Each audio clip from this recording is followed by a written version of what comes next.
महाभारत की रहस्यमय कहानियों में आज हम आपको बताएंगे कि दम तोड़ती द्रौपदी ने क्यों कहा, अर्जुन नहीं, अगले जन्म भीम हूँ मेरे पति। ये तो हम सब जानते हैं कि द्रौपदी से अर्जुन का विवाह स्वयंवर से मिली जीत का परिणाम था, लेकिन द्रौपदी का विवाह पांचों पांडवों से मां कुंती के दिए आदेश के चलते हुआ। फिर भी द्रौपदी ने पांचों भाइयों के साथ पत्नी का धर्म निभाया था। द्रौपदी के अपमान के चलते छिड़े महाभारत को दुर्योधन के वध के बाद जीतकर पांडव खुश तो थे, लेकिन सर्वाधिक खुशी भीमसेन को थी। ऐसा इसीलिए क्योंकि पांचों भाइयों में द्रौपदी से सर्वाधिक प्रेम भीम करते थे। यही कारण था कि भरी सभा में द्रौपदी के वस्त्र हरण के बाद भीमसेन ने दुर्योधन की जंघा तोड़ने और दुशासन की छाती फाड़कर रक्त पीने की सौगंध ली थी। अपनी सौगंध पूरी कर पत्नी के अपमान का बदला लेने के चलते भीमसेन द्रौपदी के और भी प्रिय हो गए थे।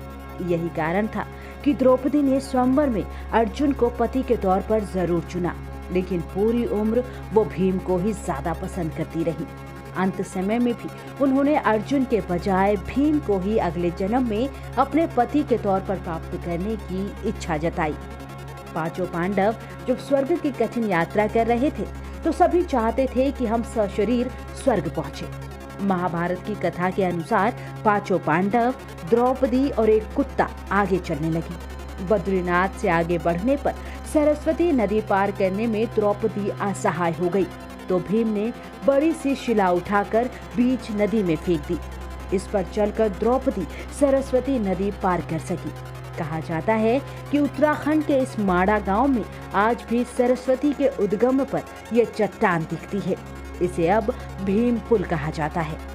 वहीं आगे बढ़कर फिर द्रौपदी लड़खड़ा कर गिरने लगी तो भीम का सहारा लेकर चलने लगी, लेकिन ज्यादा दूर नहीं चल पाई और फिर गिरने लगी। ऐसे में फिर भीम ने उन्हें संभाला। तब द्रौपदी ने कहा, सभी भाइयों में भीम ने ही मुझे सबसे ज्यादा प्यार किया है और मैं भी उनसे प्रेम करती हूँ। अगले जन्म में भी मैं फिर से भीम की पत्नी बनना चाहती हूँ। इसके बाद कठिन रास्ते पर गिरकर बेहाल द्रौपदी ने दम तोड़ दिया। थोड़ा आगे चलते ही भीम भी गिरकर मृत्यु को प्राप्त हो गए। आपको ये कहानी कैसी लगी हमें कमेंट करके जरूर बताएं। साथ ही चैनल को सब्सक्राइब करना, वीडियो को लाइक और शेयर करना ना भूलें।